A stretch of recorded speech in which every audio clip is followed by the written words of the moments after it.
Points to ponder. Parshat Toldot, the art of anti-fragility. Which would you rather be, a delicate candle or a strong bonfire?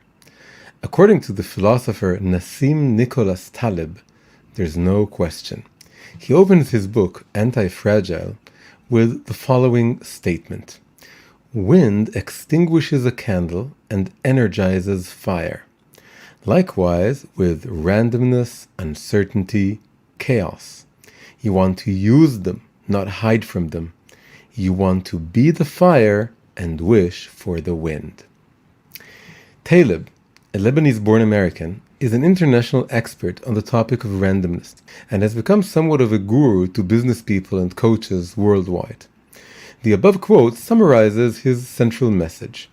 The effect that the winds of change have on us depends on our approach. If we are small and vulnerable, like a candle, they'll extinguish us. But if we're big and strong, like a bonfire, they'll strengthen us. Taleb's idea is embodied in the original term that he coined, anti-fragile. What does anti-fragile mean? We generally make a distinction between things that are fragile and things that aren't. For example, glass and porcelain are fragile, and so we handle them with care and put fragile stickers on them. Plastic and wood, on the other hand, are durable, so we don't worry so much about dropping them and don't put warning stickers on them. But are these the only two options for categorizing how objects react to blows? Taleb observes that there's a third unnamed category.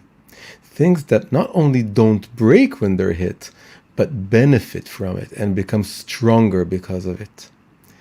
Taleb calls this category anti-fragile. A simple example of something anti-fragile is our immune system. When the immune system encounters a hostile substance, it doesn't collapse, but rather develops antibodies.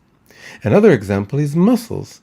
When a muscle strains, its fibers tear on a microscopic level, but on the macroscopic level, the muscle is strengthened and grows bigger. Want yet another example? Our brains. The brain grows by facing challenges that force it to develop new skills and abilities. It's no coincidence that these examples are all taken from the human body. According to Taleb, human beings in general are anti-fragile. Whether we're individuals, societies, or businesses, the saying, what doesn't kill you makes you stronger, applies to us. We must constantly challenge ourselves or we will atrophy. Taleb's thesis is exciting and convincing, but it seems to me there are at least two areas which it fails to take into consideration. The first is education, in particular educating small children. Being the fire and wishing for the wind is very appropriate for adults, but is it something we want to wish for our kids? Would you heap difficulties and challenges upon your children in order to make them stronger? Isn't it better for a child to be a delicate flame before turning into a raging fire? The second area is spirituality. The be the fire approach is very much this worldly, suitable for the world of action. But wouldn't we agree that for our spiritual well-being, there's value in being delicate, humble, even fragile? Taleb himself proudly describes his attitude as non-meek, not exactly a staple of spirituality. It's no coincidence that the central image in the Torah for the soul is that of a candle. Ner Hashem nishmat Adam, the soul of man is the candle of God. The soul is like a delicate candle and requires being sheltered from the wind, not tossed into it. What these two areas share is the property of tmimut, innocence or sincerity. Both a child and a soul requires a certain kind of innocence in order to exist. Like many intellectual doctrines, Taleb's philosophy is fitting for the uninnocent world of adults and action, not so much for raising children and leading a spiritual life. After 20 long years of waiting, Isaac and Rebekah finally married, having children, the twins Jacob and Esau. However, it quickly becomes apparent that the two children have completely different characteristics. Quote, the boys grew up. Esau became a man of hunting, a man of the field, whereas Jacob was an innocent man who dwelled in tents. Isaac loved Esau for his game, but Rebekah loved Jacob. Genesis 25, verses 27 to 28. A famous question regarding these verses is, how could each parent so clearly prefer one child over the other? One possible answer is that what Isaac and Rebekah favored wasn't one kid over the other, but the different ways in which the children grew up.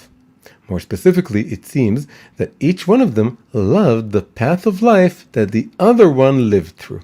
Rebekah, the Ba'alat Tshuva, that is the returnee to God, who grew up outside of the Holy Land and the Holy Family of Abraham, loved the sheltered childhood of the righteous Jacob, which reminded her of how her husband grew up. Isaac, on the other hand, who grew up protected in Abraham's home in the land of Israel, loved the free, outdoorsy childhood of Esau, in which he saw the potential for tshuva that Rebekah had demonstrated. Returning to Caleb, it appears that both Isaac and Rebekah read his book, but arrived at opposite conclusions. Isaac became convinced of the value of antifragility, wanted a child who could be a strong fire, and therefore enjoyed seeing Esau grow up exposed to the winds of the world.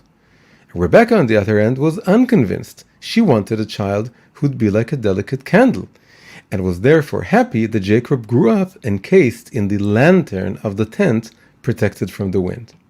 But here comes the twist that turns everything upside down.